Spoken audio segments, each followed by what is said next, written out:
Hello दोस्तों, कैसे हैं आप लोग। आई होप मेरी मछली पालन की पूरी फैमिली बहुत ही अच्छे से होगी, जहाँ भी होगी मस्त होगी। आज मैं अपने मछलियों का पार्शियल हार्वेस्टिंग कर रहा हूँ। पार्शियल हार्वेस्टिंग रीज़न ये था कि कल हमारी तरफ एक पर्व है जहाँ पे लोग मछलियाँ ज़्यादा खाते हैं, तो हमारे लिए बेस्ट होता है कि एक छोटे मार्जिनल फार्मर के लिए बेस्ट होता है कि आप जब आपको रेट ठीक ठाक मिल रहा हो तो आप पार्शियली देख लो कि आपके पास कितनी मछलियाँ हैं जिनको आप निकाल सकते हो, ताकि बाकी बचे हुए मछलियों का भी ग्रोथ बढ़वार जो भी आप बोले वो काफ़ी अच्छा होता है। या तो अगर आपके पास पहले का बचा हुआ बच्चा है जो कि 50-100 ग्राम में है छोटे पॉन्ड में, तो आप उसको पार्शियल हार्वेस्टिंग बड़े वाले तालाब का पार्शियल हार्वेस्टिंग करने के बाद आप छोटे से निकाल के बड़े वाले में डाल सकते हो। तो मैं अभी आपको दिखाने वाला हूँ।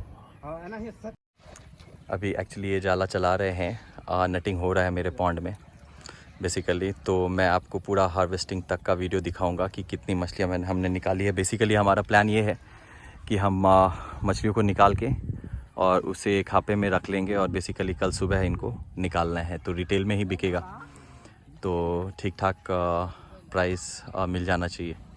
तो मैं आपको अभी पूरा वीडियो लास्ट तक दिखाने वाला हूँ कि मेरा हार्वेस्टिंग कैसा चल रहा है, पार्शियल हार्वेस्टिंग, और किस किस साइज़ की मछलियाँ मैंने निकाली है आज।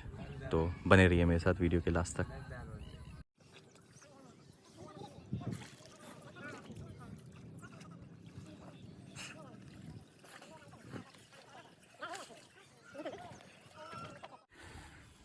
बेसिकली जो भी छोटे मछली पालक होते हैं ना, उनको ऐसे ही प्लान करके time to time partial harvesting करते रहना चाहिए। उससे फ़ायदा ये होगा कि आपको रेट अच्छा मिल जाएगा, है ना।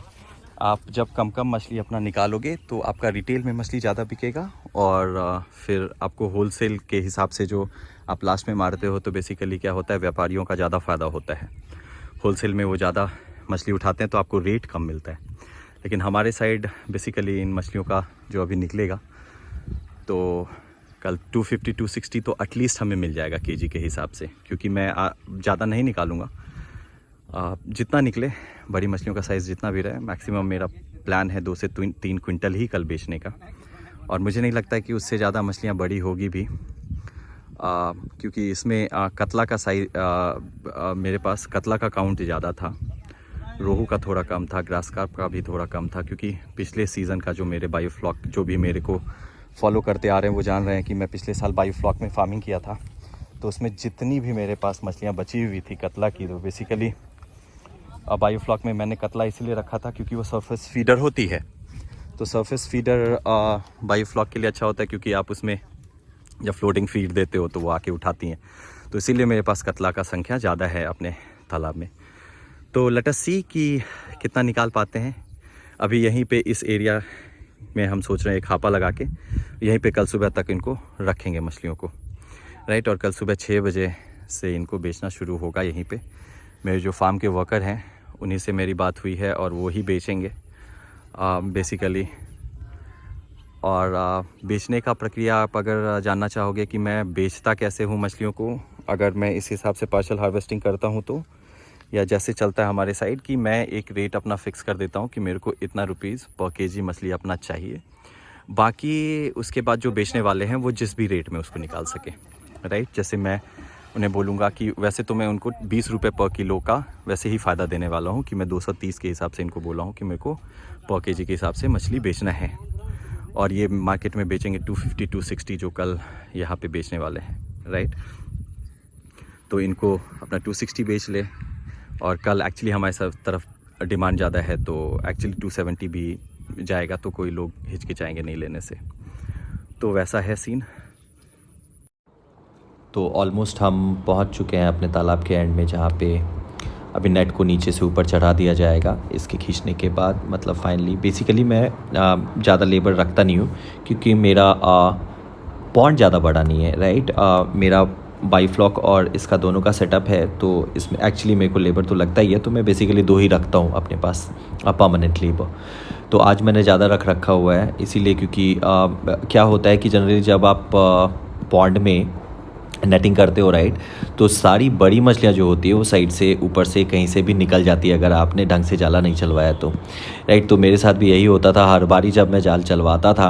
आप वो बोल लीजिए कि फॉल्स नेटिंग भी मैं करवाता था, तो मेरी बड़ी मछलियाँ सारी निकल जाती थी साइड से। देख नहीं पाता था, समझ नहीं पाता था कि एक्चुअली ग्रोथ हो रहा है नहीं हो रहा है। मतलब मैं तो जनरल मछलियों को देख के समझ जाता था, लेकिन बड़ी मछलियाँ मेरे साथ मेरे जाले में पकड़ी जाती नहीं थी। तो आज इसीलिए मैंने ज़्यादा लेबर लगवा रखा है। तो आप देख ही पा रहे हैं स्क्रीन पे राइट। तो एक और सजेशन था फार्मर्स के लिए कि आप जिस रोज़ जाला चलवाते हो राइट, अगर आप फॉल्स नेटिंग भी करवाते हो या फाइनल जाला भी चलवाते हो, तो जो भी आपके पास जो भी मछलियाँ बच जाती हैं उनको आप तुरंत से खाना मतलब उस दिन खाना ना देंगे तो ज़्यादा अच्छा रहेगा राइट, क्योंकि आपकी मछलियाँ काफ़ी स्ट्रेस में होती हैं। तो जैसे आज शाम में आपने जाला चलवाया तो आप कल सुबह में उनको खाना दें, फिर से आज ना दें। बेसिकली आज क्या करें कि आप जब आपका पॉन्ड का आपका जाला चल चुका है पॉन्ड में, तो आप उसके इमीडिएट जाला ख़त्म होने के बाद जैसे ही आपका नेटिंग ख़त्म हो जाता है तो आप क्या कीजिए कि उसमें पॉन्ड के हिसाब से, मतलब कितना बड़ा पॉन्ड है, तो जैसे मैं 1 एकड़ का बात करूं तो 1 एकड़ के हिसाब से मैं बात करूंगा। तो आप जैसे ही नेटिंग अपना ख़त्म करते हो तो मैं सजेस्ट करूंगा कि 8 से 10 किलो आप सॉल्ट उसमें ऐड कर दें, क्योंकि आपकी मछलियाँ काफ़ी स्ट्रेस में रहती हैं राइट आपके जाल चलने के बाद। तो मेरा ऑलमोस्ट अभी काम हो चुका है, अभी हापा बांधने का काम चल रहा है। देखिए पैडल रेडिएटर का कैसे हमने अच्छे से इस्तेमाल किया। एक्चुअली इसका मोटर हमने निकाल दिया था अभी, ठीक है। तो मोटर निकाल के उसके बाद उस पर चढ़ के, एक्चुअली वो डूबता है नहीं, तो आप आराम से उस पर चढ़ के जो भी करना है वो आप कर सकते हो। बेसिकली हमने तो इसको यूटिलाइज़ किया है हापे के बांस को ठोकने के लिए राइट। तो ये देख रहे हो कि जाले में मछलियाँ आई हैं। तो अभी आप देखते हैं कि जो बड़ी साइज़ की मेरी मछलियाँ रहेंगी, जो काफ़ी बड़ी साइज़ की रहेंगी, मैं काफ़ी इन द सेंस काफ़ी बड़ी तो नहीं होंगी, लेकिन हाँ जो 1 किलो 1.25 किलो ऐसे इस साइज़ की होगी, तो मैं उनको क्या करूँगा कि उनको निकाल के अपने हापे में ट्रांसफ़र कर लूँगा राइट। और उसके बाद कल सुबह 6 बजे से एक्चुअली इन्हें बेचना है। तो अगर हापे में रहेगी मेरी मछलियाँ तो इन लोगों को बेचने में काफ़ी आसानी होगी राइट। तो ये मछली को ट्रांसफ़र यहाँ से वहाँ हापे में कर रहे हैं, आप लोग देख सकते हो राइट। तो बड़ी मछलियों को मैं सिर्फ साइड कर रहा हूँ, और जो मीडियम साइज़ की भी मेरी मछलियाँ मैं उनको भी निकाल ले रहा हूँ। बेसिकली कुछ 2-4 पीस पंगास भी थे जब मैंने ये ख़रीदा था सीड कहीं से, तो उनके पास पंगास का बच्चा भी था, तो जो काफ़ी मैंने उन पे कुछ भी ध्यान नहीं दिया उनके फीडिंग चीज़ों पे, लेकिन उनका ग्रोथ काफ़ी ठीक हो गया। आगे आपको फ़ोटो में दिखेगा भी, क्योंकि मैं वो लास्ट का वीडियो जो नहीं ले पाए एग्जैक्टली, और यहाँ पे मेरे वर्कर्स लेके भी नहीं आए थे कुछ लाइक वज़न करने वाला, तो मैं तौल के भी आप लोगों को नहीं दिखा सकता हूँ। लेकिन आप लोगों को ये वीडियो में देख के लग जा रहा होगा कि मेरी मछलियाँ जो हैं, जो बड़ी हैं वो around 750 to 800 grams to 1 kg, और कुछ मछलियाँ तो कुछ 1.5 किलो 2 किलो साइज़ की भी थी जिसको मैंने पकड़ के हापे में डाला है। बाकी मैक्सिमम मछलियाँ जो हैं मतलब आप बोल सकते हो 50% मछलियाँ जो हैं वो मेरी काफ़ी छोटी है अभी, 200-250 ग्राम की है। तो उनको मैं अभी छोड़ दूंगा कुछ दिनों के लिए तालाब में ही। तो फिर मैं जब फाइनली इसको हार्वेस्ट करूंगा तो देखते हैं कि उनका ग्रोथ कैसा आता है राइट। तो ये कुछ फ़ोटोज़ मैं आपके साथ साझा करने वाला हूं जो मैंने लास्ट में लिया था।